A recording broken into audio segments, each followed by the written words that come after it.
My name is Amara Okafor, and I am 36 years old, and I am sitting in my kitchen in Charlotte, North Carolina at 11:47 at night writing this story because my children are asleep and the house is quiet, and quiet is the only condition under which I can tell you what my husband did to me without my voice breaking. Because during the day I am a mother and a nurse and a woman who holds everything together with steady hands and a calm face, but at night, when the house is dark and the children are breathing softly in their rooms, and the only sound is the refrigerator humming and the clock ticking on the wall above the stove. At night, I am a woman who discovered that her husband of 11 years had a second wife living 40 minutes away in a house he paid for with money from our joint account. A woman he introduced to me as his cousin, a woman who sat at my dining table and ate my food and smiled at my children, and called my husband by a pet name that I thought was a cultural nickname, but was actually the name she whispered to him in bed. And I know this because I found out everything, every detail, every lie, every payment, every text message, every secret, and I found it out not through suspicion or jealousy or snooping, but through a DNA test that I ordered for our children for a completely innocent reason that had nothing to do with infidelity and everything to do with a medical concern that turned into the detonation of my entire life. I need to tell you this story from the beginning, because the beginning is where I was still whole, still trusting, still the kind of woman who believed that her marriage was the safest place in her life. And I need you to understand who I was before so that you can understand what it cost me to become who I am now. I grew up in Lagos, Nigeria, the second of 4 children born to Emmanuel and Grace Okafor. My father was a civil engineer who built bridges and roads across West Africa, a man whose hands were always covered in chalk dust from the blueprints he spread across our dining table every evening. And my mother was a secondary school teacher who taught mathematics with the fierce conviction that every girl in her classroom deserved to understand numbers, because numbers, she told me once, are the only language that never lies. I inherited my mother's love of precision and my father's love of structure, and when I was 17, I told them I wanted to study nursing, and my mother looked at me across the dinner table and said, "Nursing is good. It teaches you to pay attention. And paying attention is the most important skill a woman can have." I didn't understand what she meant then. I understand now. I came to the United States on a student visa when I was 19. I studied nursing at the University of Maryland, graduated with honors, passed my NCLEX on the first attempt, and started working at a hospital in Baltimore where I spent 4 years in the emergency department, learning things about human beings that textbooks cannot teach you. Things about pain and fear and the way people behave when they are desperate.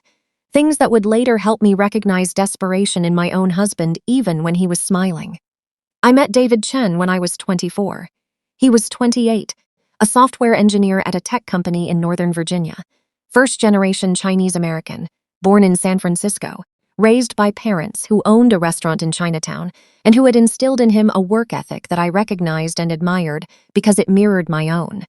David was handsome in a quiet way, tall, lean, with dark eyes that paid attention when you spoke, eyes that tracked your words like they mattered. And in the beginning, they did matter. Everything I said mattered to David.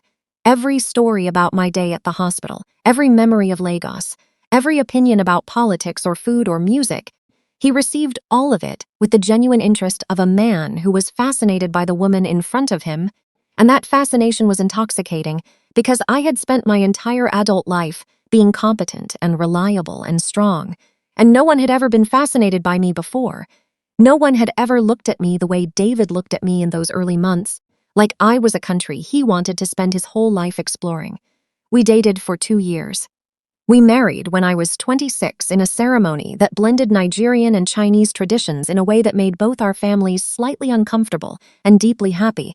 My mother in her traditional wrapper and jewel standing beside David's mother in her red qipao, both women crying, both women proud, both women believing that their children had found something real and lasting and true.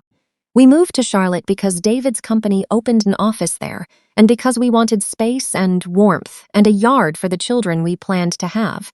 And Charlotte gave us all of those things, a 3-bedroom house in a neighborhood with good schools and wide sidewalks and the kind of quiet that feels like safety when you don't know that silence can also be a place where lies grow undisturbed. Our daughter Zara was born when I was 28. Our son Caleb was born when I was 30. Two beautiful children, Zara with my cheekbones and David's eyes, Caleb with David's chin and my stubbornness, and I loved them with the consuming, terrifying cellular love that mothers feel, the love that rearranges your priorities so completely that you barely remember who you were before they existed. For the first 7 years of our marriage, I was happy. Genuinely, simply, boringly happy in the way that doesn't make for good stories but makes for a good life. David worked long hours but came home every night. He traveled occasionally for work, conferences and client meetings, usually 2 or 3 times a month, sometimes overnight, sometimes for a full weekend.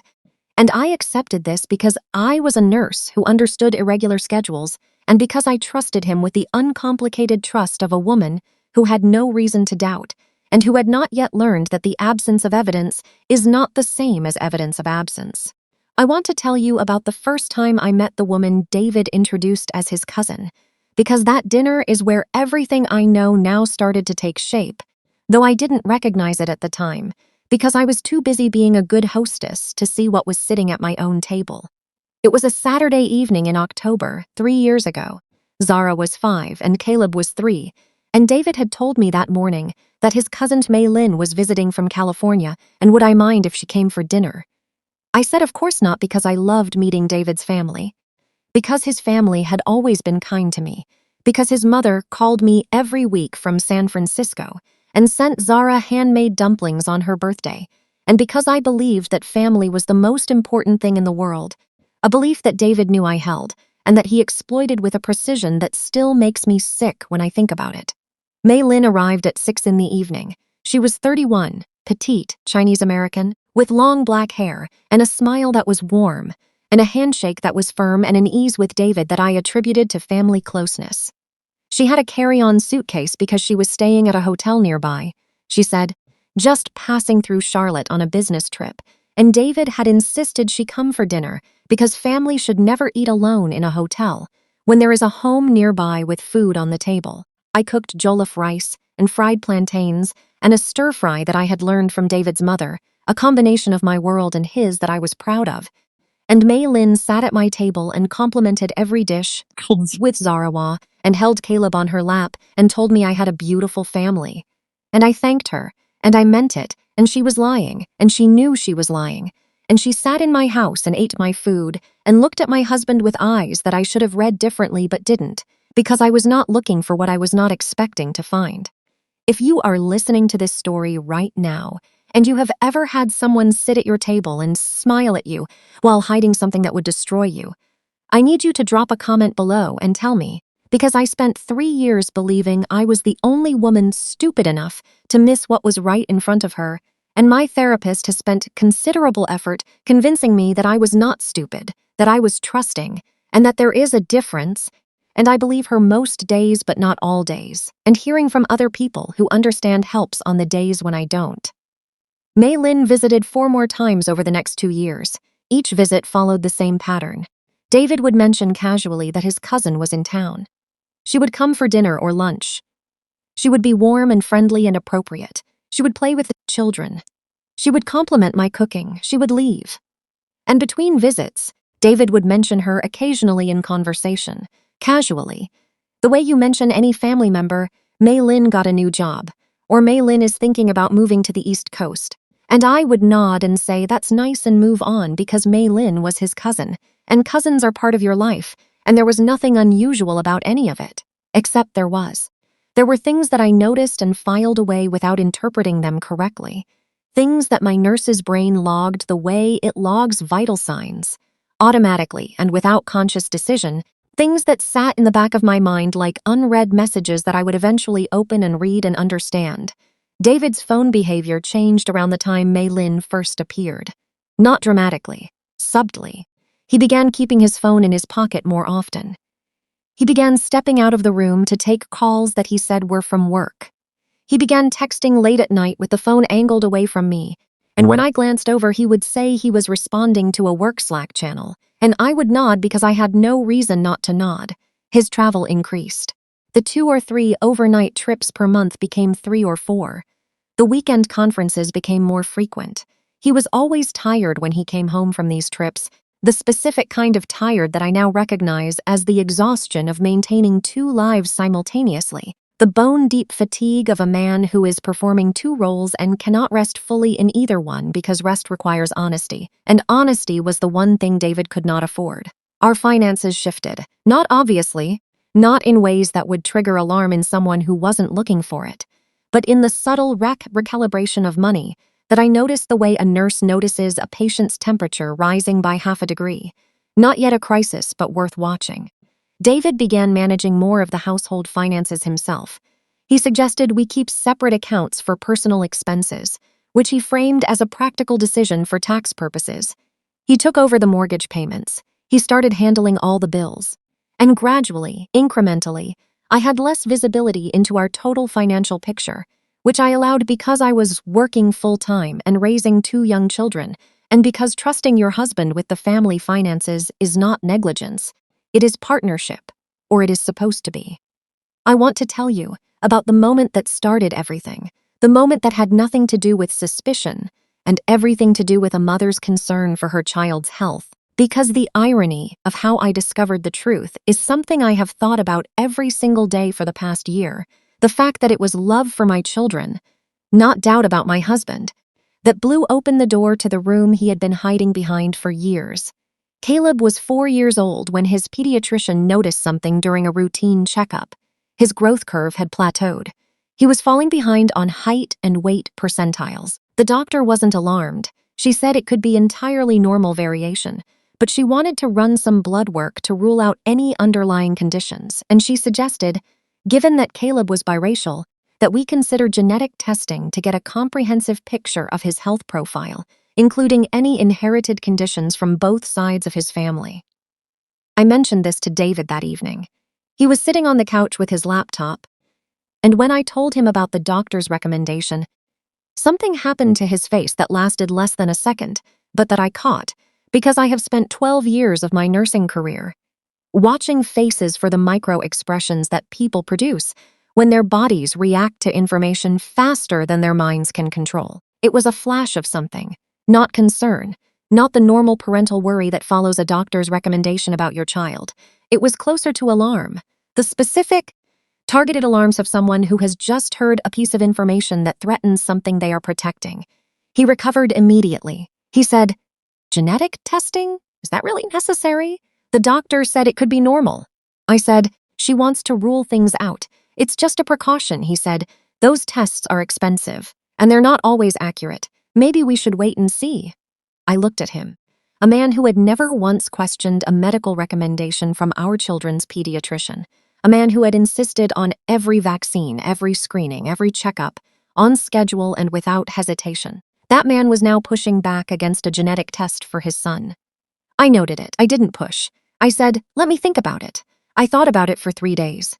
On the third day, I ordered the test myself, not through the pediatrician's office, through a direct-to-consumer genetic testing service that I paid for with my personal credit card, the one attached to the separate account David had suggested we set up for personal expenses. The account he had intended to give me less visibility into his finances, but that I had been using to maintain my own financial independence. And the irony of that is something I would appreciate later, when I had the emotional capacity to appreciate irony, which I did not have at the time because I was about to discover something that would require all of my emotional capacity just to survive. I swabbed Caleb's cheek. I swabbed Zara's cheek. I swabbed my own cheek. I sent the kits in, and then I waited. The results came back 3 weeks later in an email that I opened on my phone during my lunch break at the hospital, sitting in the break room with a half-eaten sandwich and a cup of coffee that had gone cold. And when I read the results, I set my phone face down on the table and I stared at the wall for approximately 4 minutes without blinking. The results showed that Zara and Caleb were full biological siblings. That was expected. The results showed that I was their biological mother. That was expected. The results showed something else. A flag. An alert. The genetic testing service had a feature that identified relatives in their database who shared DNA with the tested individuals. It was designed to connect family members, to build family trees, to help people discover biological connections they might not know about. Caleb and Zara had a match, a half-sibling match. Somewhere in the database, There were two other children who shared approximately 25% of their DNA with my children, half-siblings, children who shared one biological parent with Zara and Caleb. The shared parent was the father. David had other children. David had other children who were close enough in age to my children that they had been born during our marriage. David had been fathering children with another woman while I was raising his children in our house in Charlotte and cooking dinner for his cousin, and working 12-hour nursing shifts and believing that my marriage was safe and my family was whole and my husband was the man I thought he was. I sat in the break room for 10 minutes. My colleague Rosa, who was the same Rosa from every hospital, the tough, loyal nurse who always knew when something was wrong, walked in and looked at my face and said, "Amara, what happened?" I said, "I need to go home," she said. "Go. I'll cover your patients." I drove home. I don't remember the drive.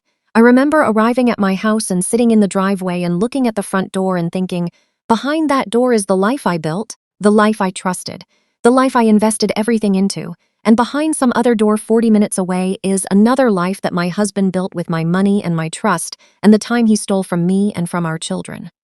I went inside. The house was empty. David was at work. The children were at daycare. I sat at the kitchen table and I opened my laptop and I did what I do. What my mother taught me to do without knowing she was teaching me. What 12 years of nursing trained me to do. What every woman who has ever been lied to eventually learns to do if she is going to survive. I paid attention. I started with the finances. I had been a nurse for 12 years, but I was married to a man who worked in technology and who had set up our financial systems digitally, and I was not naive about how to access information. I knew his passwords because he had shared them with me years ago when our marriage was still built on trust, and he had never changed them because he did not believe I would look. The same arrogance that made him introduce his second wife to me as his cousin. The arrogance of a man who believed his own lies so completely that he couldn't imagine anyone seeing through them. I logged into our joint account. I logged into his personal account, the one he had set up when we separated our personal expenses. I logged into our credit card accounts, and I looked. What I found over the next 4 hours destroyed every remaining illusion I had about the man I had married. There were payments, monthly, regular, consistent payments to a mortgage company for a property I had never heard of. The address was in Concord, North Carolina, a town approximately 40 minutes from our house in Charlotte. The mortgage payments had been going out for 3 years, starting 2 months before Maylin first appeared at our dinner table. There were utility payments for the same address: electric, water, gas, internet, all paid from David's personal account, the account I had limited visibility into, the account he had created specifically so that these payments would not appear on any statement I might see. There were credit card charges at grocery stores and restaurants and pediatric offices in the Concord area. Pediatric offices. He was taking children to the doctor. There were transfers. Regular monthly transfers from our joint account to his personal account that I had assumed were for his personal expenses, but that were, when I traced them forward, funding the mortgage and the utilities and the groceries, and the life he was living in a house 40 minutes away with a woman I had been told was his cousin. I calculated the total. Over 3 years, David had diverted approximately $94, zero from our joint finances to fund his second household, $94,000. The number sat on my screen and I stared at it, and I thought about every extra shift I had worked, every holiday I had picked up for time-and-a-half pay, every time I had said no to a purchase for myself, because we were saving for the children's education fund, every sacrifice I had made believing that our money was building our family's future, when it was actually building his other family's present. I opened the genetic testing results again. I looked at the half-sibling match, 2 children. The database profile showed limited information, but it showed enough. 2 children, ages 4 and 2, a 4-year-old and a 2-year-old. My son Caleb was 5. My daughter Zara was 7. David had fathered a child with another woman when Caleb was 1-year-old. He had fathered another child with her when Caleb was 3. While I was nursing our son, while I was changing diapers and reading bedtime stories and singing lullabies and building a home, he was building another home with another woman and making other children and living another life. I closed the laptop. I went to the bathroom. I vomited. Then I washed my face. And I looked at myself in the mirror, and I saw a woman whose eyes were red and whose face was gray and whose hands were gripping the edge of the sink with the white-knuckled intensity of someone who is holding on to the last solid thing in a world that has just turned liquid. I said to my reflection, "You are going to handle this. You are going to handle this the way you handle a code blue. Calm, focused, step by step. You are not going to fall apart because your children need you to not fall apart." I went back to the kitchen. I opened the laptop, and I began documenting everything. I took screenshots of every financial transaction.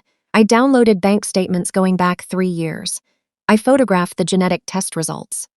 I created a folder on a flash drive that I labeled with a date, the way I had been taught to label patient files, because this was a case now, the most important case of my life, and the patient was my family, and the diagnosis was betrayal, and the treatment plan was truth.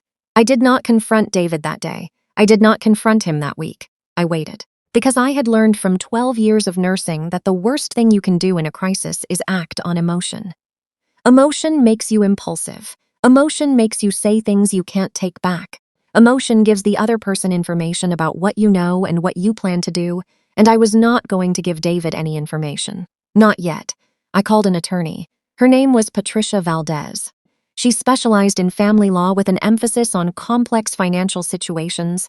And when I sat in her office the following Monday with my flash drive and my folder and my steady hands and my broken heart, she looked at everything I had compiled and she said, "Mrs. Chen, this is remarkably thorough." I said, "I'm a nurse. Documentation is what we do." She said, "This is beyond documentation.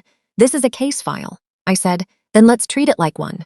Patricia explained my options under North Carolina law. She explained equitable distribution, marital misconduct, the financial implications of dissipation of marital assets. She explained custody considerations. She explained that the documentation I had compiled, the financial records, the genetic test results, the evidence of a parallel family maintained with marital funds, was comprehensive enough to support a strong position in divorce proceedings. She also told me something I had not considered. She said the other woman, Mei Lin, "If she didn't know about you, she's a victim too." I looked at Patricia. I hadn't thought about Mei Lin as a victim. I had thought about her as the other woman, the enemy person who had stolen my husband. But Patricia's words reframed something in my mind. What if Mei Lin didn't know? What if she, like me, had been told a story that wasn't true? What if she believed she was David's only wife, the same way I believed I was David's only wife? The thought made me feel sick in a new way, a way that was less about anger and more about the staggering scope of David's deception, the sheer audacity of a man who had maintained 2 complete lives, with 2 complete families, in 2 complete houses 40 minutes apart for 3 years, lying to everyone, performing for everyone, and keeping the whole machinery running on my money and my trust, and the 40-minute drive between his 2 front doors. I waited 2 more weeks before I made my next move. During those 2 weeks, I watched David with the clinical detachment of a nurse observing a patient whose diagnosis she already knows. I watched him come home from work and kiss the children and ask about my day and eat the dinner I cooked and sit on the couch and text on his phone with it angled away from me, and I saw all of it now, every gesture, every habit, every lie, with the devastating clarity of someone who has been given the key to a code they didn't know existed. He traveled that second weekend. "A conference in Raleigh," he said. I checked the mileage on his car when he returned. The round trip to Raleigh is approximately 340 miles. His car had added 87 miles. The round trip to Concord is approximately 80 miles. He hadn't been to Raleigh. He had been 40 minutes away in the house I was paying for, with the woman I had fed at my table, with the children whose DNA matched my children's father. Have you ever had to sit across from someone who was lying to you and smile because you weren't ready to reveal what you knew? I need you to tell me in the comments, because the loneliness of that experience is something that I have never fully been able to explain to anyone who hasn't lived it. The specific isolation of knowing the truth and choosing to hold it inside you because the timing isn't right yet, because the children are sleeping, because the strategy requires patience, because you are a woman who was taught by her mother that numbers never lie and you are waiting for all the numbers to line up before you speak. On a Tuesday evening, 3 weeks after I discovered the DNA results, I made my move, but I didn't make it the way you might expect. I didn't confront David. I didn't scream or cry or throw things or pack bags. I did something that surprised even me when I thought of it, something that my attorney later described as the most strategically elegant thing a client has ever done in my 20 years of practice. I invited Mei Lin to dinner. I called David at work and I said, in a voice that was warm and casual and entirely controlled, "David, I was thinking, we haven't seen Mei Lin in a while. Didn't you say she was thinking about moving to the East Coast? Why don't you invite her for dinner this Saturday? The kids love her." Silence on the phone. 2 seconds of silence that told me everything. Then David's voice, slightly higher than usual, slightly faster than usual, the vocal patterns of a man whose two worlds have just been pushed toward each other by the last person he expected to push them. He said, yeah, I think she might be busy this weekend." I said, "Just ask her. It would be nice. I'll make jollof rice. She loved it last time." Another pause. Then, "I'll ask." He called me back an hour later and said Mei Lin could come Saturday evening. His voice was carefully normal. I could hear the strain underneath it, the hairline cracks in the performance. Saturday came. I prepared dinner with the meticulous care of a woman who was setting a stage. Jollof rice, fried plantains, the stir-fry from David's mother's recipe. The house was clean. The children were bathed and dressed in matching outfits that Zara had picked out because she loved matching with her brother. I looked normal. I looked like a wife hosting dinner for her husband's cousin. I was not a wife hosting dinner. I was a woman executing a plan.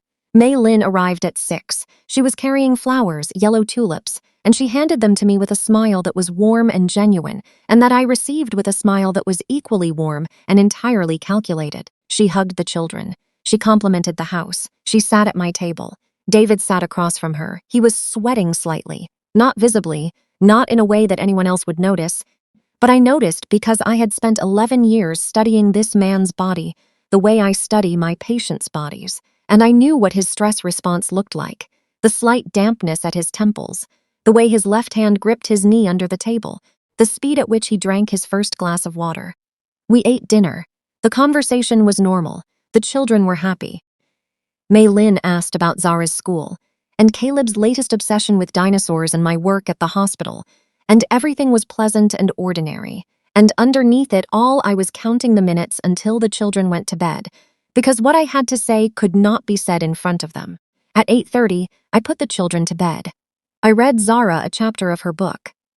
I kissed Caleb's forehead. I closed their doors. I walked back to the dining room where David and Mei Lin were sitting with the remnants of dinner between them, and I sat down and I placed 3 things on the table. The first was a printed copy of the genetic test results showing that my children had half-siblings in the database. The second was a printed summary of the financial records showing 3 years of mortgage payments, utility bills, and transfers to a property in Concord, North Carolina, totaling $94,000 in diverted marital funds. The third was a photograph, a screenshot from a real estate listing that I had found online for the house in Concord, a 3-bedroom with a yard, listed 3 years ago, purchased by David Chen. I placed each document on the table slowly, deliberately, the way a dealer lays cards. I did not look at David. I looked at Mei Lin, and I said very calmly, "Mei Lin, I need to ask you something, and I need you to answer honestly. Are you David's cousin or are you his wife?" The room went silent.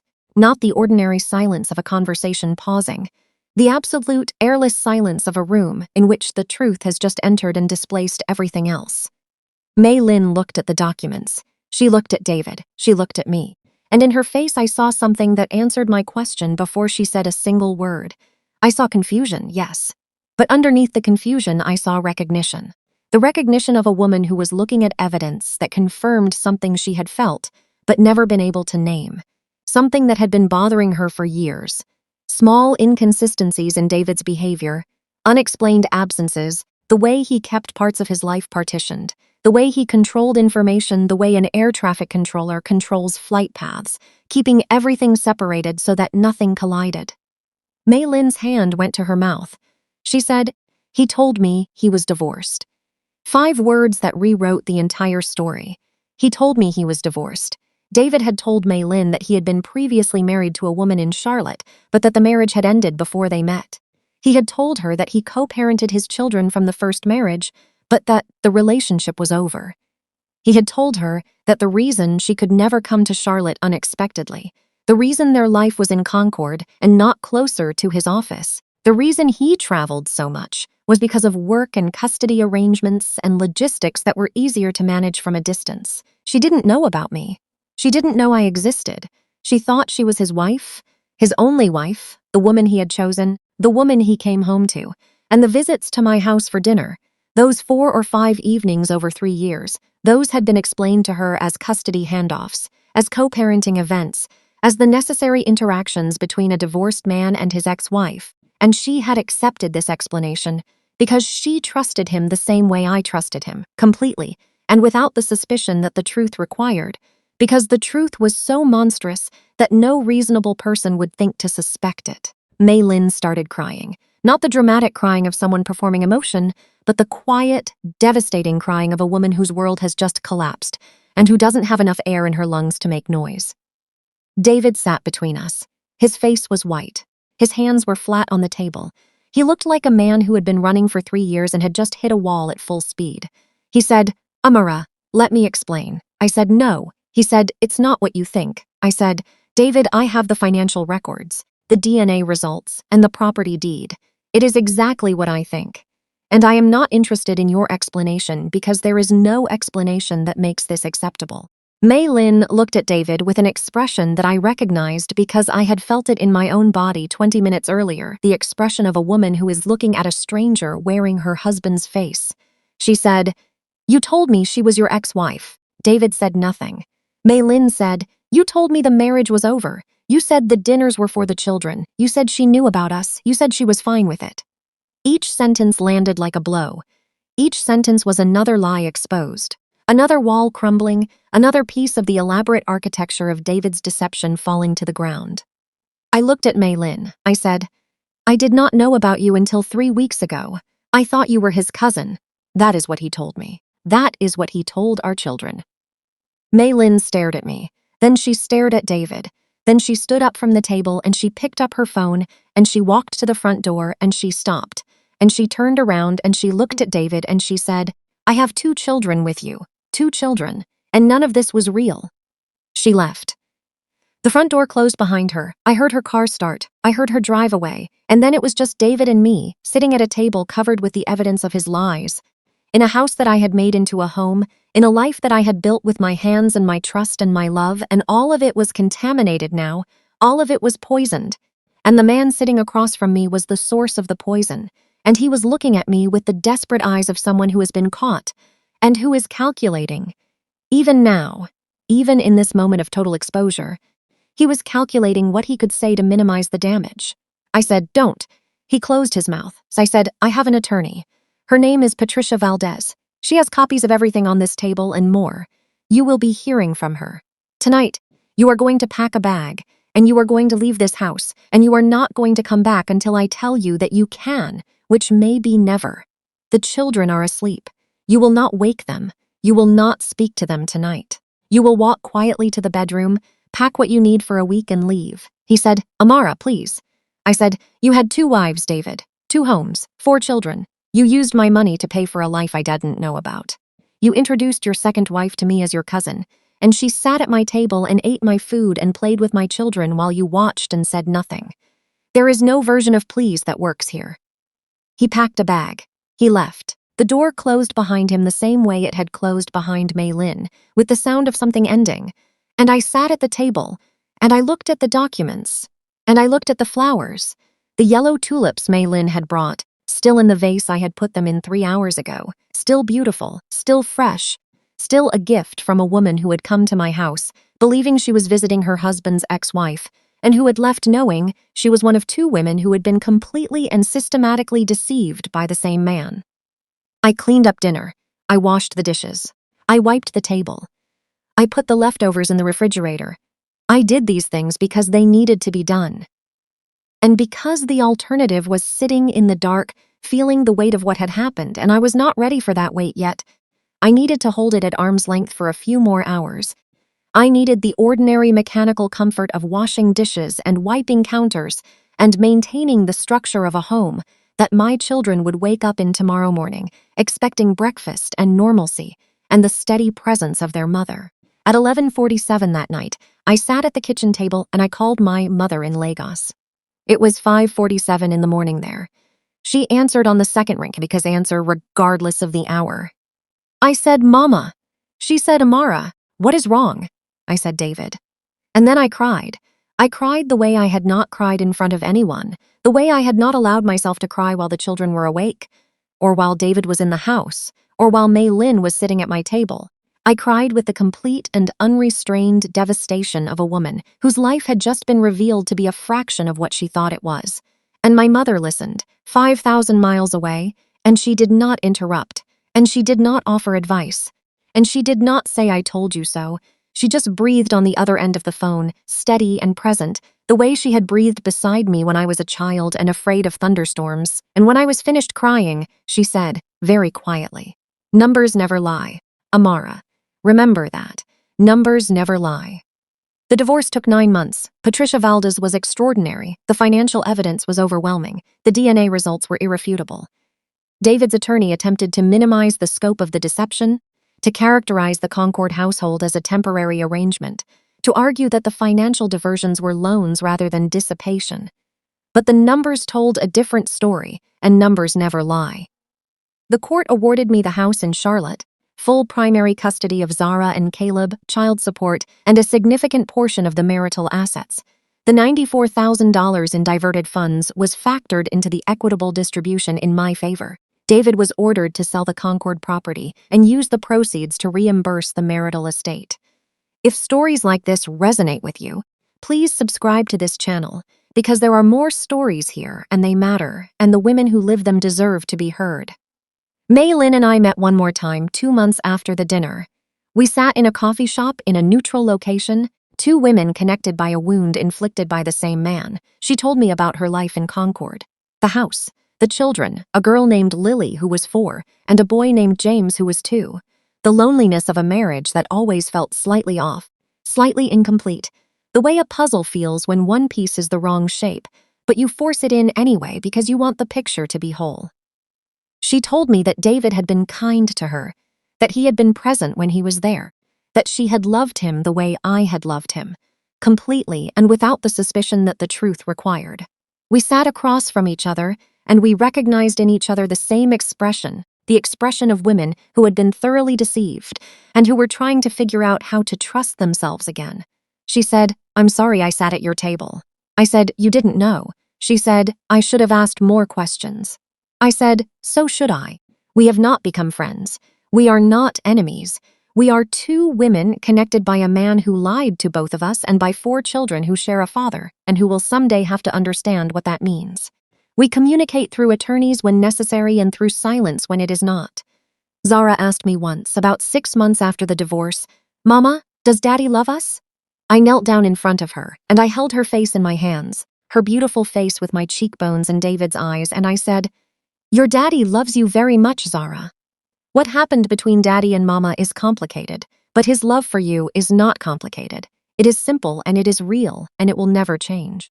I don't know if that is entirely true, but I know it is what my daughter needed to hear, and I know that sometimes the truest thing a mother can do is build a bridge between her child and a reality that the child can survive. My mother came from Lagos for 3 weeks after the divorce was finalized.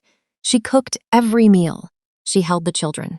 She sat with me in the kitchen at night and we drank tea, and she told me stories about her own mother, about women in our family who had survived things that were never spoken about, but that lived in the way they held their shoulders, and the way they counted their money, and the way they taught their daughters to pay attention.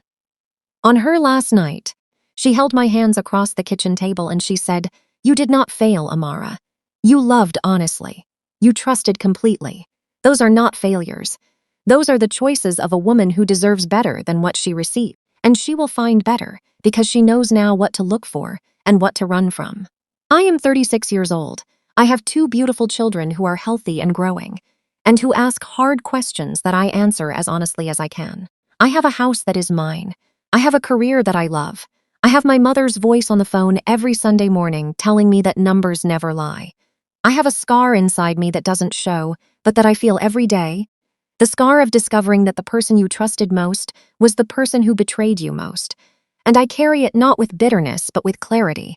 Because clarity is what remains when the lies are stripped away, and the truth is all that's left. David sees the children every other weekend. He is polite. I am civil. We do not discuss what happened because there is nothing left to discuss. The numbers told the story. The DNA confirmed it. The court resolved it, and I survived it. If you are listening to this right now, and you are sitting in a house with a man whose phone is face down on the table and whose travel schedule doesn't quite add up, and whose explanations are just smooth enough to stop you from asking the next question, I want you to hear me. Pay attention. Trust your instincts. Document what you see. And remember what my mother told me, the most important thing she ever taught me, the thing that saved my life and my children's future. Numbers never lie. My name is Amara Okafor. I was a wife. I am a mother. I am a woman who was deceived and who discovered the truth and who handled it with steady hands and a clear mind and the specific, unbreakable strength of a woman who was taught by her mother to pay attention. And I am still here, still paying attention, still counting. And every number tells the truth.